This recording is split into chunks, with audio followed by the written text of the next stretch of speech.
everybody, and welcome to another episode of Cruising Israel. I'm your host, Natalie. And I'm Max. Max, this week we should go to a charming little village in Jerusalem. Oh, which one? Yes, we've been to Jerusalem many, many times, but we've never seen it like this. What is that supposed to mean? Well, there's a village called Ein Karem. There's home to so much history went on there. We passed through there, but we didn't really do much stopping and exploring. Exactly, and even the road to Ein Karem is worth the trip because it's such beautiful scenery. Are we gonna meet someone who's gonna show us a little bit around the town? Well, the first thing we're gonna do is we're gonna go on a walking tour. We're gonna try delicious food. We're gonna meet the locals. It's gonna be a good time. Sounds interesting. Let's go.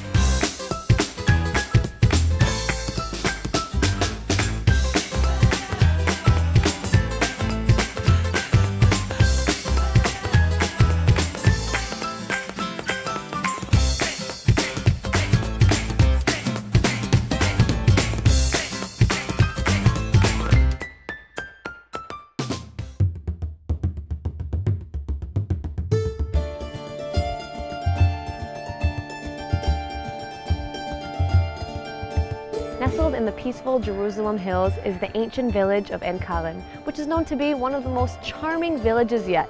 Today on the show, we're going to get to know the many layers of this picturesque village by exploring the alleyways, meeting the locals, and of course, indulge in the culinary delights.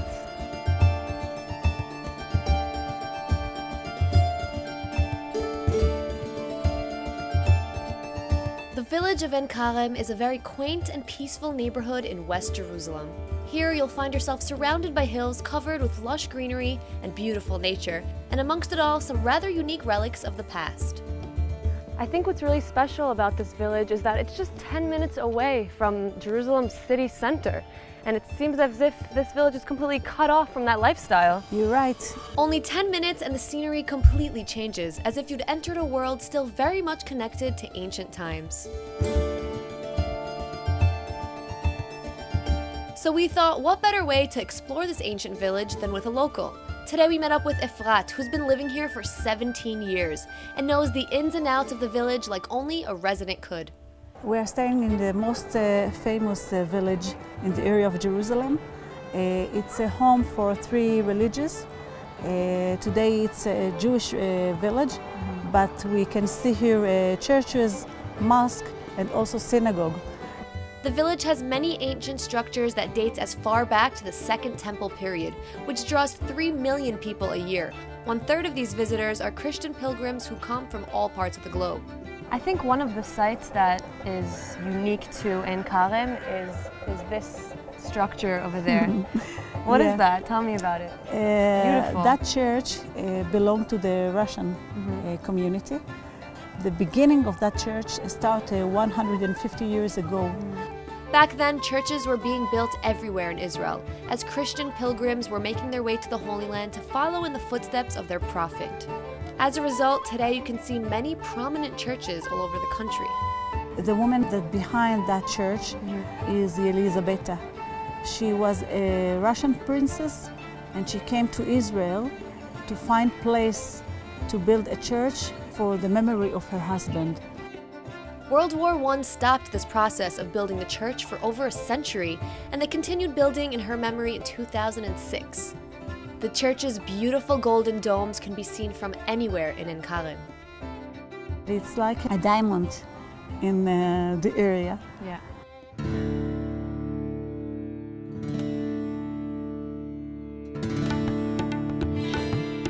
Here we are in Mary Spring.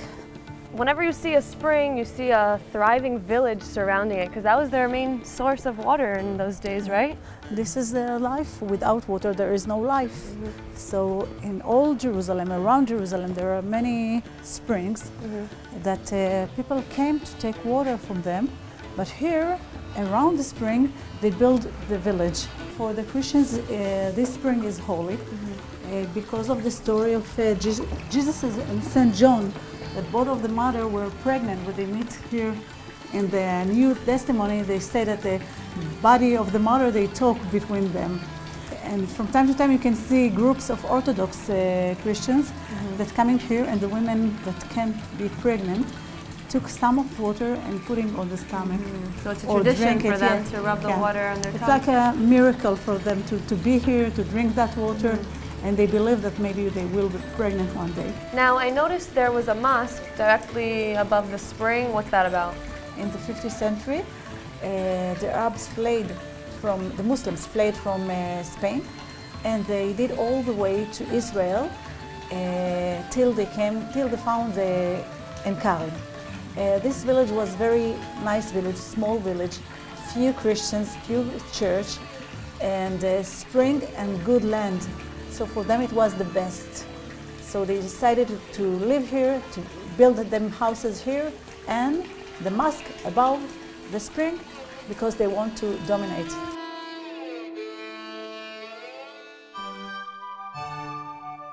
We are walking in the main road of En Karim, go directly to the most important church in the village.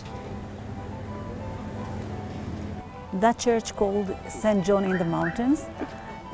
It's holy place because of the reason that St. John, born in that place, his mother Elisheva escaped from the soldiers of Herod, the king Herod, because she was afraid that they killed her baby. Herod looked for the Messiah that may be born at that time. So he was worried about his own position, someone to take over? Yeah. Now, this is an active church. I'm sure that people from all over the world come and visit, right?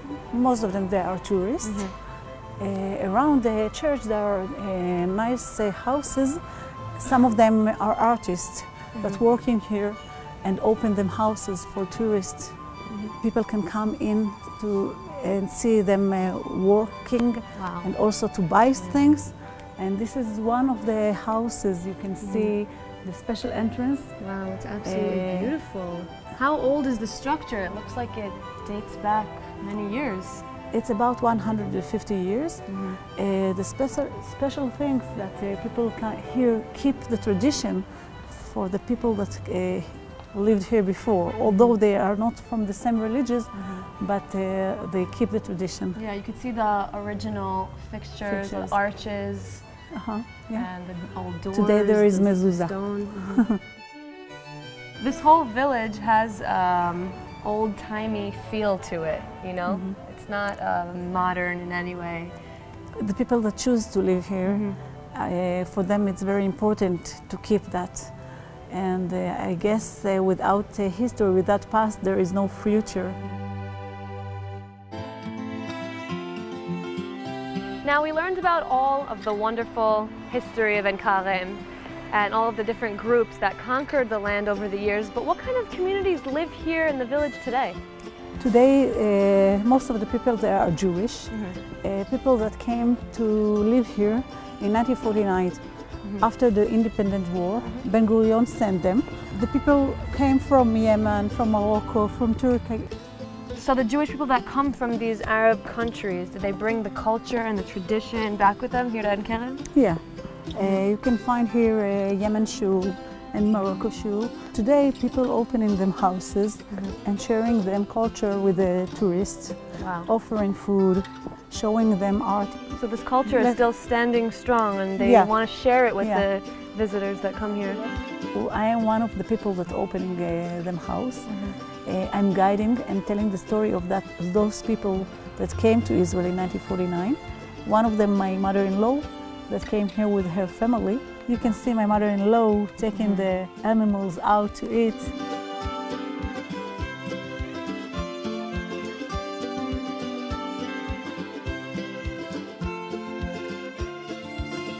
Thank you so much, Efrat, for showing us around and sharing your own personal story. We learned a lot and we had a great time.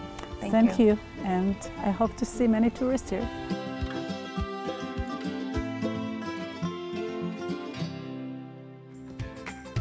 You see, the best way to see a new place is through a guide. Yeah, that's really true. She knew a lot of And she cool lived places. in En Karim for many, many years. So what's next? We're going to meet someone else? The next thing we're going to is a really interesting Moroccan lady. She likes to show off her Moroccan culture to visitors. She opens her home to new people all the time from around the world. So why don't we go there? Sounds interesting. Let's see what it's all about.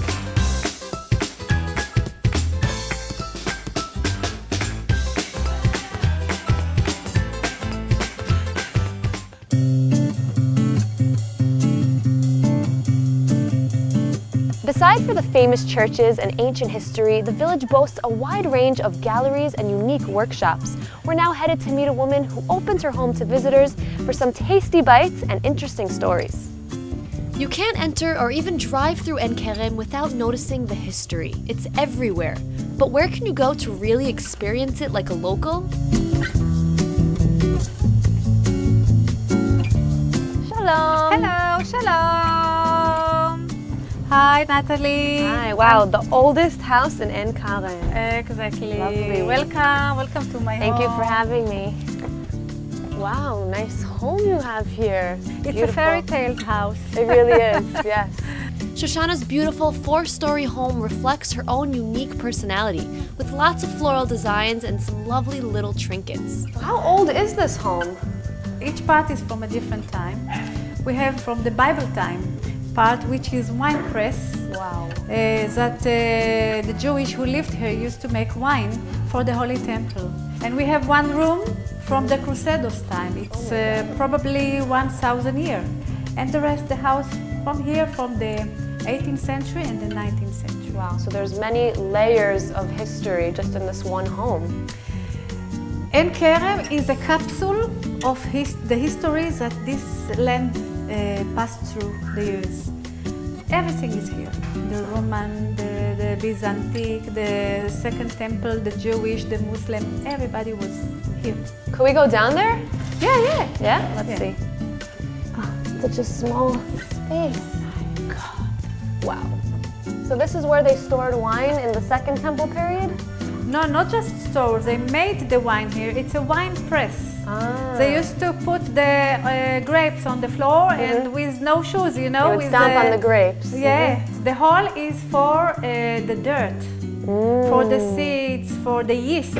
It's so cool having a historic structure in your own home. All right, time to get out of here. Feeling claustrophobic. Let's go to the roof and have some tea, and in front of the view, it's amazing. Sure, I'd love to.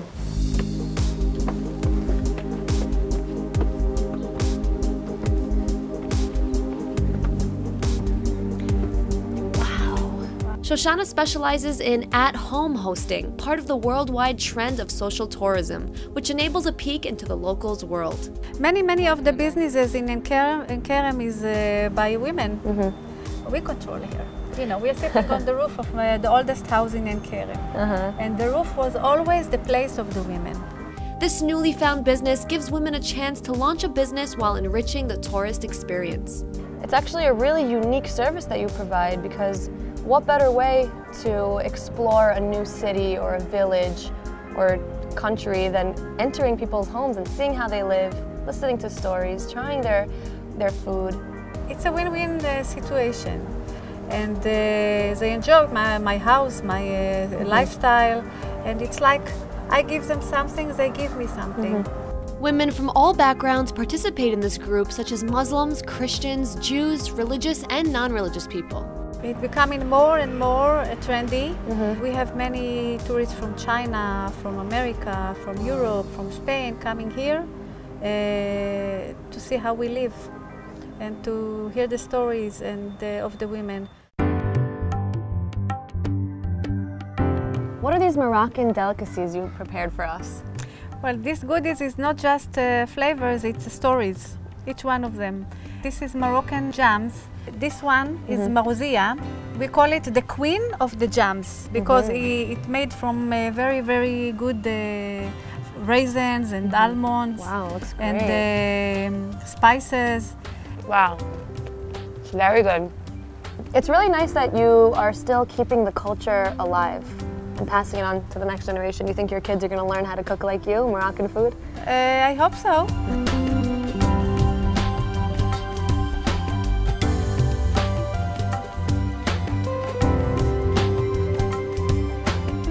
We then went to visit another member of the group, whose special talent offers guests a hands-on way to experience the artistic side of Ein Kerem.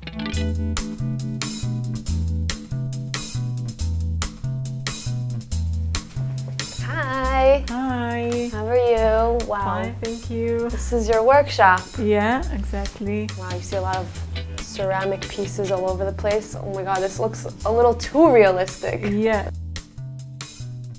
All this? my sculptures are like this. And they are realistic. They are something of my world.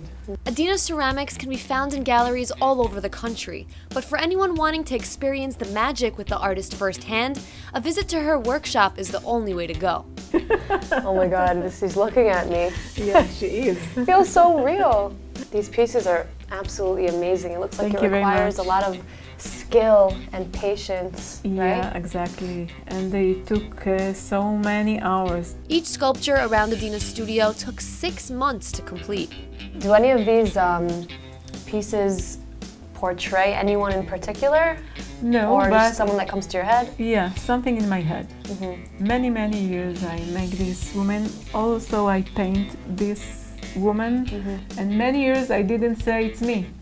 Now I say. So what are we going to be doing today? Today we are working on the inspired. wheel. Yeah, we are working on the wheel.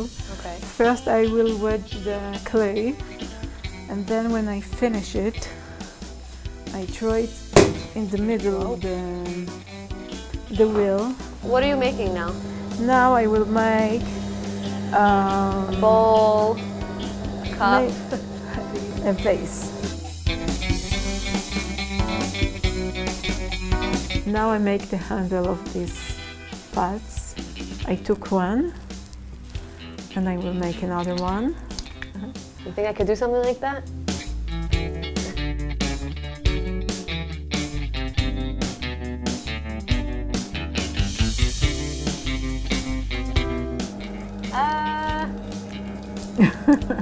Stay put, Clay.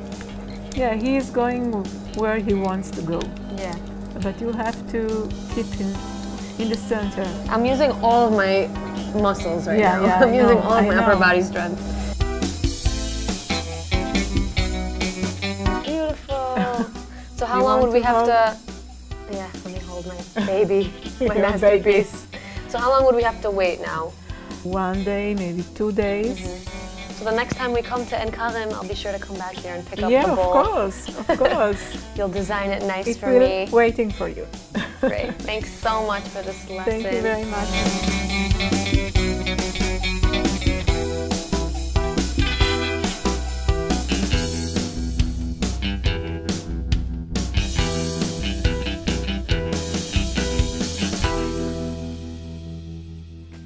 Max, didn't we have the longest day? Yeah, I and mean- all right here in Enkem. There's so much to do. Yeah. A whole day flew by, and we're still here. Are you hungry? I'm starving. You got some in mind? Well, there's this classic restaurant in the heart of En Karem.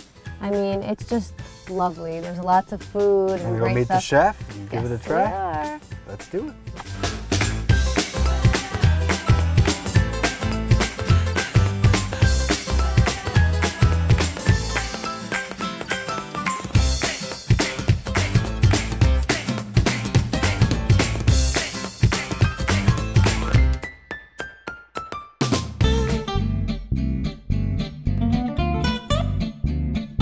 Here in the village, the stunning scenery meets that cool Jerusalem Hills breeze. So it's no surprise that En Karem is home to some great choices when it comes to dining out. Set in a 2-story stone building featuring a wraparound balcony, Restaurant Karma sits atop a hill, directly overlooking the main street of En Karem. The restaurant has been around for over a decade and continues to impress with its high-quality dishes. Of course, we're making everything fresh here daily, from the salads to the pasta to everything.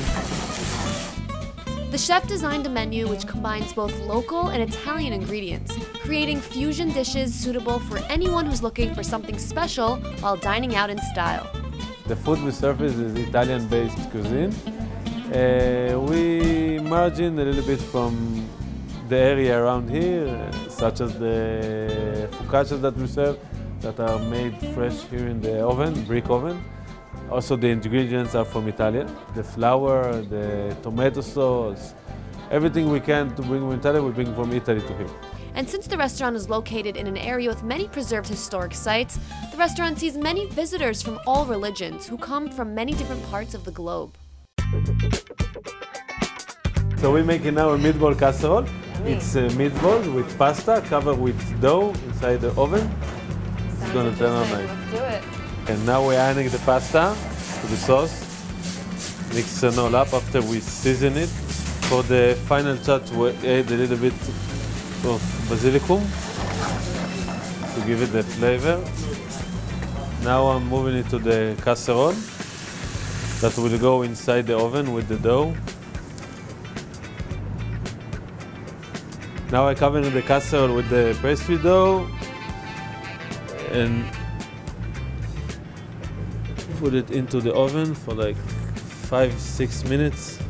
The meatball casserole was one of the dishes Erez created during his travels, combining classic Italian flavors with a rustic, down-home feel.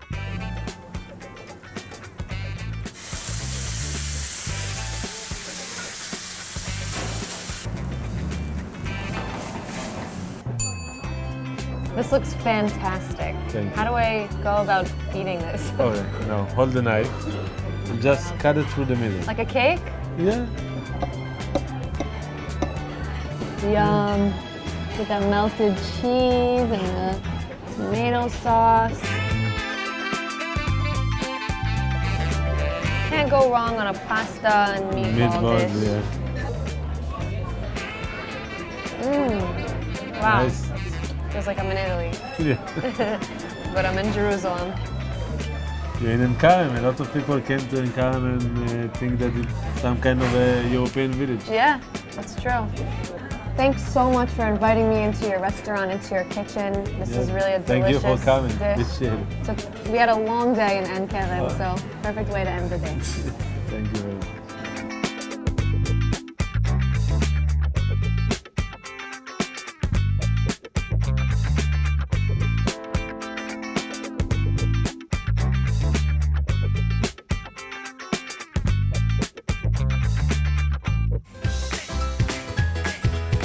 Folks, thanks so much for joining us for another episode of Cruising Israel. We love having you here with us.